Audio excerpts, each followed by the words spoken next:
MRI के अंदर हम देखेंगे कि हाइड्रोसर्फेस हमें कैसे नज़र आता है और हमने कैसे डिफ्रेंशिएट करना है कि हाइड्रोसर्फेस ऑब्स्ट्रक्टिव है या नॉन ऑब्स्ट्रक्टिव है। ऑब्स्ट्रक्टिव मींस कि जो हाइड्रोसर्फेस है वो नॉन कम्युनिकेटिंग हाइड्रोसर्फेस है, और जो कम्युनिकेटिंग हाइड्रोसर्फेस होता है उसके अंदर डेफिनेटली जो हमारे सारे वेंट्रिकल्स हैं वो डायलेटेड होते हैं, जबकि ऑब्स्ट्रक्टेड हाइड्रोसर्फेस के अंदर या नॉन कम्युनिकेटिंग हाइड्रोसर्फेस के अंदर विद इन वेंट्रिकल्स किसी न किसी लेवल की ऑब्स्ट्रक्शन होती है।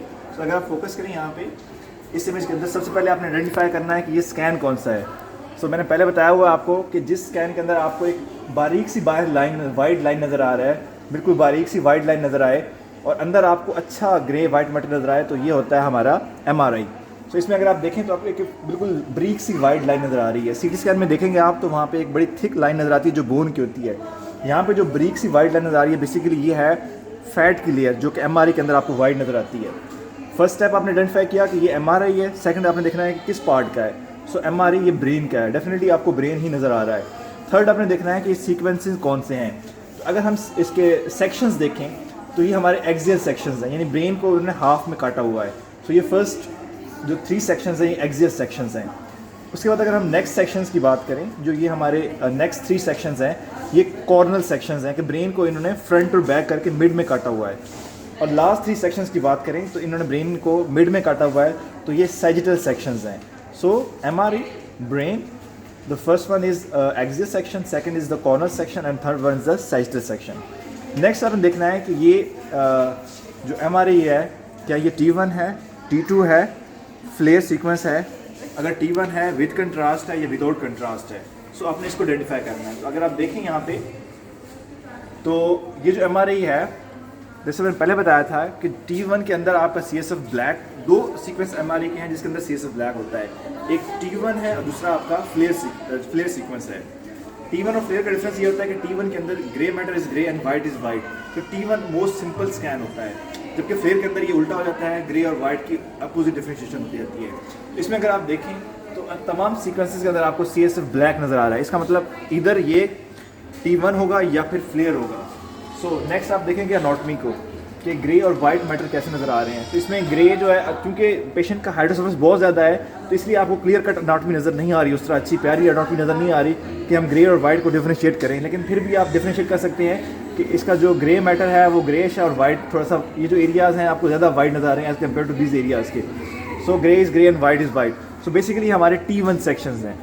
जब आप T1 सेक्शन आइडेंटिफाई कर लेते हैं तो फिर आप देखते हैं कि ये सेक्शन विद कंट्रास्ट है विदाउट कंट्रास्ट है, क्योंकि कंट्रास्ट हम T1 पे ही देते हैं। तो इसमें अगर आप देखें तो आपको तमाम सेक्शंस के अंदर आपको वाइट ब्लड वेसल्स नज़र आती हैं। ये ब्लड वेसल्स हैं, यहाँ ब्लड वेसल्स हैं, ये ब्लड वेसल्स हैं, ये ब्लड वेसल्स हैं, ठीक है। बेसिकली ये ब्लड वेसल्स हैं जिसके अंदर उन्होंने कंट्रास्ट अपटेक किया हुआ है। विद कंट्रास्ट स्कैन्स हैं। ये ऑल जो स्कैन्स हमारे हैं विद कंट्रास्ट हैं। अब आप देखते हैं नेक्स्ट स्टेप में कि इसके अंदर फाइंडिंग्स क्या हैं। अगर आप देखें तो आपको वेंट्रिकल्स यहाँ पे ग्रॉसली इनलार्ज नज़र आ रहे हैं, ठीक है।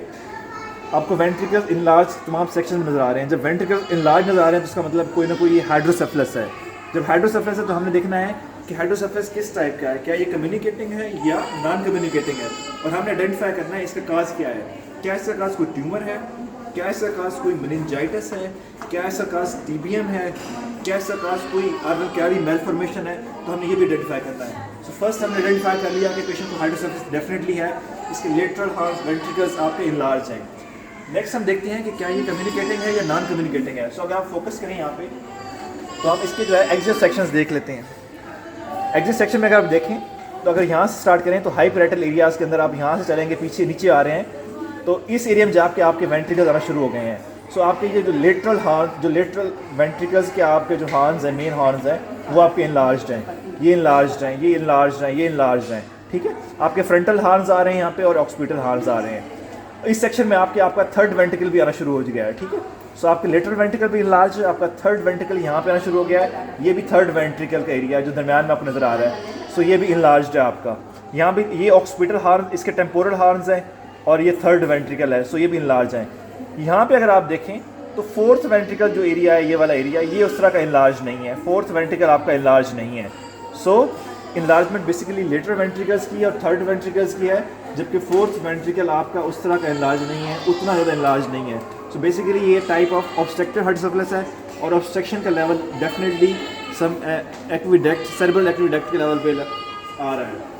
अगर नेक्स्ट आप देखें, इधर फोकस करिए, नेक्स्ट अगर आप देखें इसमें, तो हमने अब दो चीज़ें आइडेंटिफाई कर ली हैं। एक तो है कि पेशेंट को हाइड्रोसल्फस है और दूसरा पेशेंट का हाइड्रोसल्फस जो है ऑब्स्ट्रक्टिव हाइड्रोसल्फस है। सो नेक्स्ट अब हम देखना है कि इसकी इटियोलॉजी क्या है। जैसे मैंने पहले बताया था, इटियोलॉजी में जो कॉमन इटियोलॉजीज हमारी है वो मेनिंजाइटिस है, टीबीएम है, ब्रेन ट्यूमर है, या कोई भी एसओएल है, जैसे एब्सेस या कोई भी चीज़, और इवन कोई जो है आर्नल कैरी मेलफॉर्मेशन हो सकती है। सो अगर आप इंडेक्स केस के अंदर देखें रिगार्डिंग द मेनिंजाइटिस, तो बहुत ज़्यादा मेनिंजल इन्हेंसमेंट यहाँ पे आपको नज़र नहीं आ रही। बहुत ज़्यादा मेनिंजल वैसे नज़र आ रही है, लेकिन ये बहुत ज़्यादा ग्रॉस इन्हेंस नहीं है जिस तरह के टीबीएम या मेनिंजाइटिस में होती हैं। सो ग्रॉस मेनिंजल इन्हेंसमेंट नहीं है, हमें कोई ग्रॉसली कोई एसओएल यानी ट्यूमर नज़र नहीं आ रहा यहाँ पे। सो ग्रॉस कोई एसओएल या ट्यूमर यहाँ पे आपको नज़र नहीं आ रहा। नेक्स्ट हम देख लेते हैं कि टीबीएम के एलिमेंट तो नहीं है, तो हमें यहाँ पे कोई इस तरह का ग्रैनुलोमा फॉर्मेशन नज़र नहीं आ रही। और डेफिनेटली आर्नल कैरी मेलफॉर्मेशन का भी कोई हमें एलिमेंट नज़र नहीं आ रहा। सो डेफिनेटली जो पॉसिबिलिटी रह जाती है वो ये है कि पेशेंट को कोई एक्विडक्टल स्टेनोसिस है, इसकी वजह से उसको जो है हाइड्रोसल्फस है। अब यहाँ पे एक इंपॉर्टेंट चीज़ जो आपने देखनी है, अगर हम इसके फ्लेयर सीक्वेंस देखें, आपने देखना है कि पेशेंट का हाइड्रोसल्फस क्या प्रेशर दे रहा है या नहीं दे रहा। तो उसके लिए अगर आप इसके फ्लेयर सीक्वेंस को देखेंगे, ये इसके फ्लेयर सीक्वेंस है और T2 वेटेड इमेजेस हैं। ये जो है फ्लेयर सीक्वेंस है जिसके अंदर CSF वाइट नज़र आ रहा है, ये सॉरी T2 सीक्वेंस है जिसके अंदर आपको CSF वाइट नज़र आ रहा है, और ये इसके फ्लेयर सीक्वेंस है जिसके अंदर CSF तो ब्लैक है लेकिन ग्रे वाइट मैटर की डिफरेंशिएशन अपोजिट है। दोनों के अंदर अगर आप देखें तो आपको CSF के जो एरियाज हैं उनके बाहर आपको वाइट मार्जिन नज़र आ रहे हैं, ठीक है। CSF के इवन बाहर, CSF मतलब वेंट्रिकल स्पेसेस के बाहर भी आपको हाइपर इंटेंसिटी नज़र आ रही हैं। सो ये बेसिकली सीपेज का एलिमेंट है, यानी CSF का प्रेशर इतना ज़्यादा है कि ये जो CSF का फ्लूइड है ये सीप कर रहा है into the surrounding brain parenchyma. So ये शो करता है कि पेशेंट को जो हाइड्रोसेफलस है वो हाई प्रेशर है, वो उससे पेशेंट को सिम्टम्स जो है वो हाइड्रोसेफलस के पेशेंट की वजह से आ रहे हैं। यहाँ से अगर आप स्टार्ट करें तो यहाँ पे भी आपको ये हाइपर इंटेंसिटी वेंट्रिकल से बाहर नज़र आ रही हैं, वेंट्रिकल से बाहर नज़र आ रही हैं, ये भी वेंट्रिकल से बाहर है, ये वेंट्रिकल से बाहर आपको वाइट एरियाज नज़र आ रहे हैं। सो बेसिकली CSF सीपेज है जो कि हाई प्रेशर हाइड्रोसेफलस को शो करती है।